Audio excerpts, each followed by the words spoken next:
Welcome to the DC Dual Force November Meta Report. I'm about to show you guys 4 decks that are basically the top of the current ladder. Essentially, these are the decks that a lot of people are using, but of course, is the ones that you're going to see everywhere. The ones that are going to be so consistent that basically you're going to get tired of watching them. But check these out, and we'll go over them and essentially kind of break them down little by little. First one up is gotta be Batman Shazam. This deck you'll see all over the ladder, mainly for its consistency. You have Batman filling in for Shazam, and of course with Shazam you want to get into the late game and have the lightning bolts carry you through. And of course you have both early game through Pedro, and then you have late game through the Flash. So early game, you would be surprised how well Pedro will actually perform with things like Utility Belt, getting a lot of gadgets as well as free gadgets from Batman himself. Pedro can actually pop off and soften the enemy leaders, so then that way if you're not outright killing them, that you end up having them so low, kill them in the long run, especially if you get to the gold rounds and then you just end up getting Flash paired with lightning bolts, or maybe even Hellblaze and Shazam in order to finish off the leaders. The key is, and I would say the most surprising, is probably got to be Speedy in this. When I first saw this list and I saw Speedy, I was wondering why is he even in there? But honestly, he is a lot better than you would think. I've had my opponents actually use Speedy to kind of, do a little clearing of units, but then the arrow that you get from Speedy ends up being even the worst version of arrow, ends up actually helping you out as far as opening up possibilities for maybe you can pair with Pedro if he's still alive, or maybe you can actually clear off some units, and then by the gold turn, you might have Shazam or the Flash to just press on through to the leaders.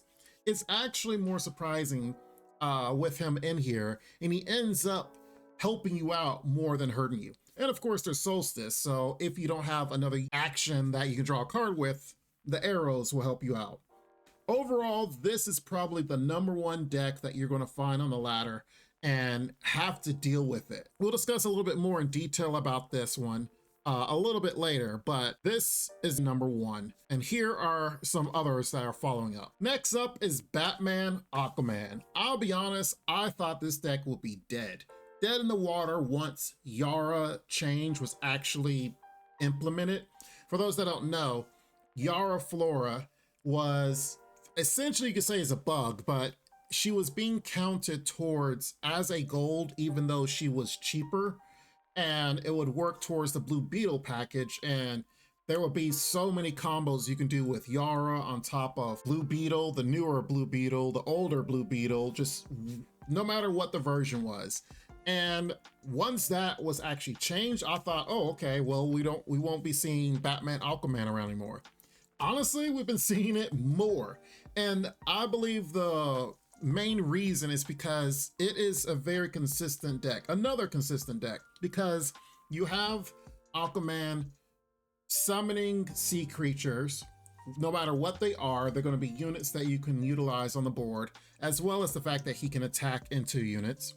And then Might overall are going to have on the higher end, higher health units, and then followed up by, or backed up by, the actual tactics list. I will say Batman Aquaman was very much more prevalent than the Shazam variant, but honestly what you're finding is this deck list is very weak to control.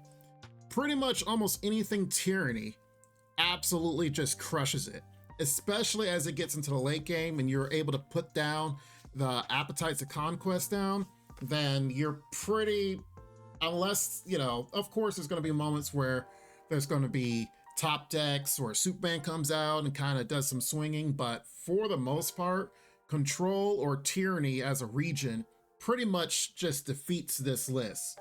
And that is probably why we've been seeing more of the Shazam oriented, because there are a lot of aura units in Shazam. And that's probably why you're going to see a lot of the Tyranny cards that would normally deal with units kind of have some issues against those aura units. I myself climbed into World's Finest with Aquaman and Green Arrow, and honestly, whenever I faced Aquaman and Batman, I farmed the daylights out of them because I would use my arrows to control the board, and through the arrows, I would just win from there. But the Shazam oriented would be a problem because Green Arrow doesn't necessarily like aura. So a lot more aura units, i.e. Pedro in the early game, kind of just hurts whenever you have that combo up against your Green Arrow. So regardless, this is another very important, very strong deck that if you do want to play, it will definitely get you the World's Finest and will be consistent as you go through the ladder. Right now, this deck does not die. It is still around, still on the ladder, still used by a lot of people that want an aggro-oriented deck list. And honestly, even when it seems like, oh, okay, maybe it's not as much on the ladder, maybe it's starting to get defeated by different decks, it still resurges and still comes out with a few different variants here and there. The biggest thing is gone is the Deathstroke, and sometimes gone is the Reverse Flash or even Bizarro. And more so now you're going to see maybe more Earthquake variants that will do some damage. Earthquake, they don't care about their own health. They care about absolutely burning you down.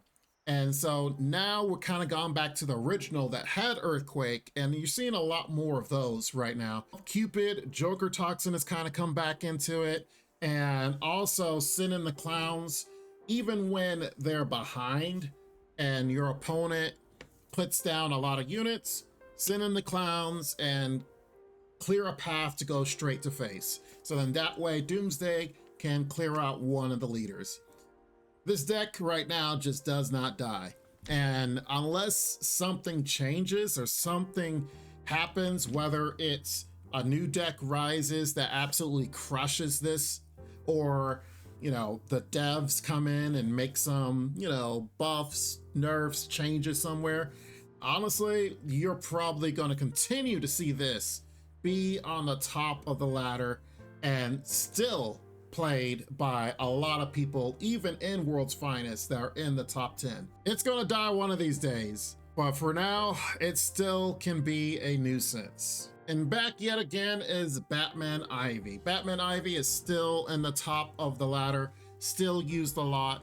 The biggest inclusion is Starro. Starro came and made waves. Starro is a very good card, and to go from no board to a full board, even if you're using your opponent's units, a lot of times that actually is helping you out, because a lot of bronze units, albeit they may not be the strongest, like they may not have huge stats, they are still very good and have a lot of utility. If you're facing against aggro and you pull their Man Bat or Mr. Freeze, that's more damage that you can actually utilize on the board.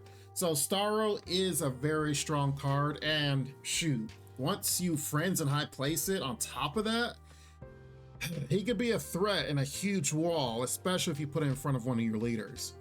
Now, aside from that, you still have the same control aspects through Appetite of Conquest, you still have Dark Side, you still have everything that is going well for it. So we have pretty much this big rock, paper, scissors thing going on here, because you may play Batman and Ivy and beat Batman, Aquaman, but you may struggle against some other decks, and it just kind of goes back and forth, back and forth. But those are basically the 4 strongest decks that you're going to find right now.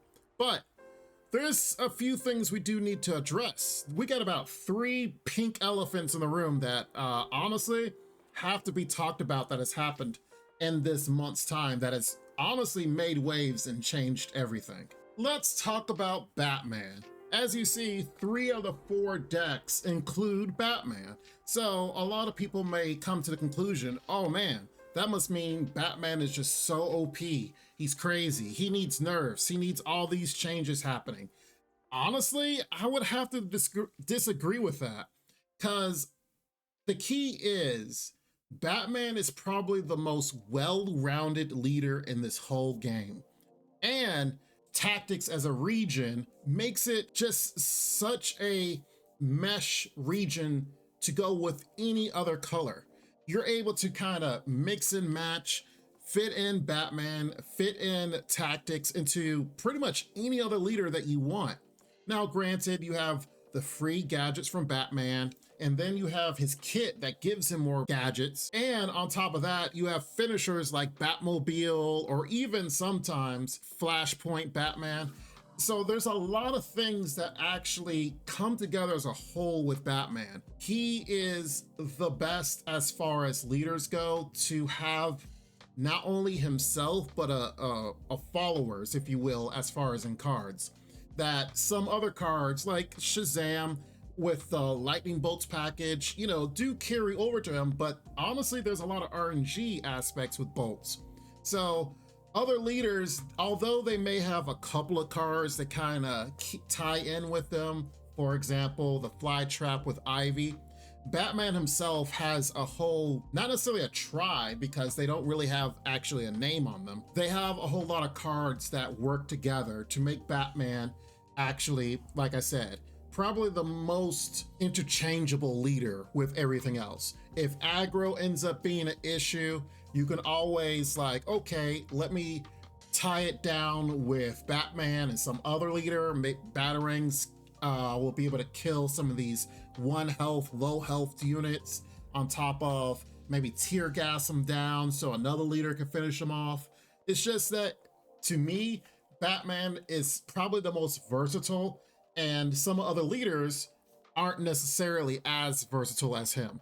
So I don't think it's necessarily that Batman needs to be nerfed, but maybe some of the other leaders need cards to actually kind of contribute to them, kind of like Batman does. These are all ideas. You guys can discuss them and tell me what you guys think. But there's still 2 other things that has happened. Next would have to be the Suicide Squad cards. Now, I know a lot of people, even my own viewers, are always asking for some Suicide Squad deck lists, something that includes them. And honestly, they have not performed or actually done well, or even has done as well as I had even hoped.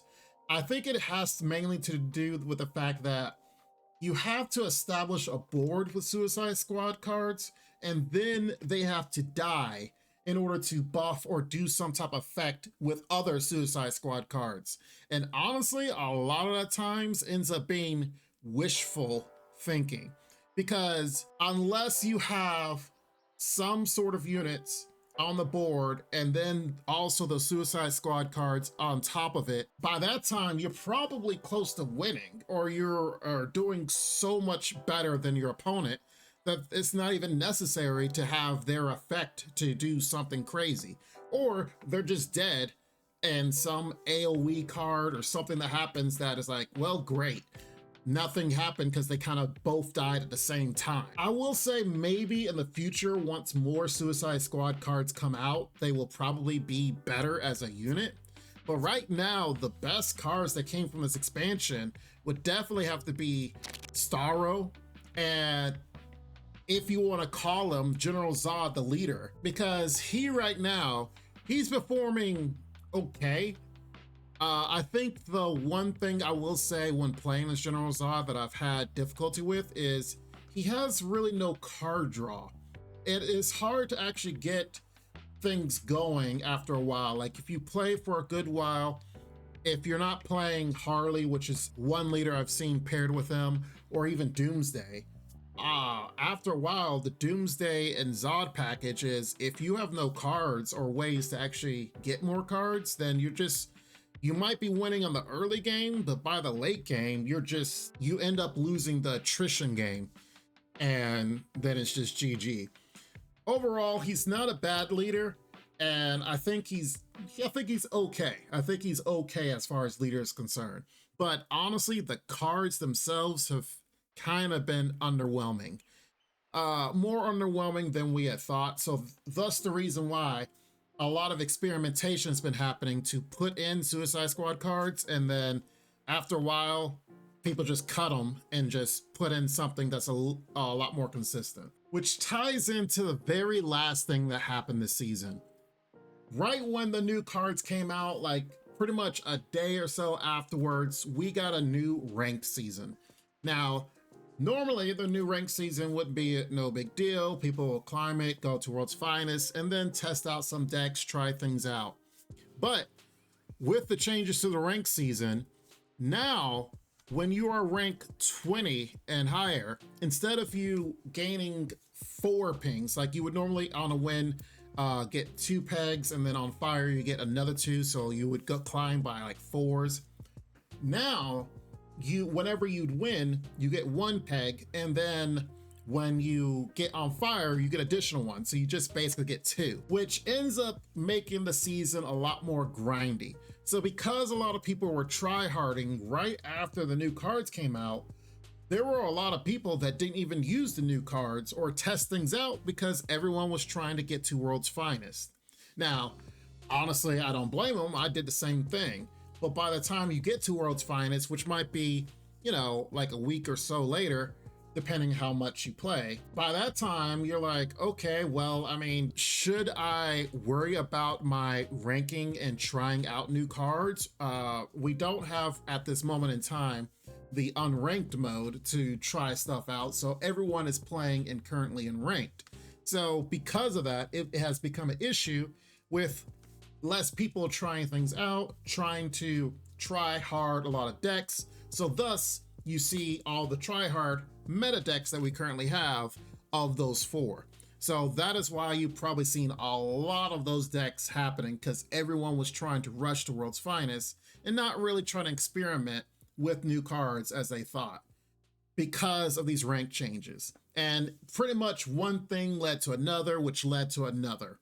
And honestly, that is what has been happening this month. Whether or not that sticks and ends up being the same for next month, but I will dare say that unless something happens, pretty much everything else is going to be the same. If we don't have a more impactful season or impactful new cards coming next month, then it's all going to be the same. Now, whether that's good or bad, that's for you guys to decide. But I will just kind of preemptively let you know that I am looking forward to whatever happens next month and new cards that come out next month. But if next month's new cards are not as strong, we're going to definitely see a lot of the same meta. I will leave this with my own thoughts, and you guys can take this with a grain of salt. But personally, cards that I would like to see change will probably, one, be Pedro.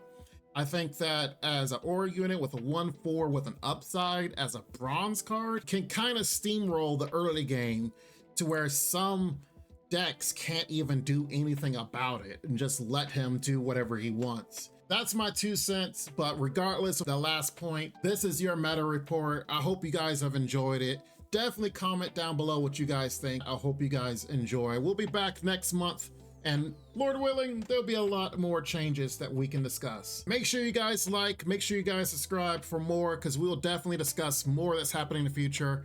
You guys take care, be safe, and Lord willing, I'll see you next time. Bye-bye for now. This ain't what you want, bitch, I'm a fucking phenomenon. Phenomenon.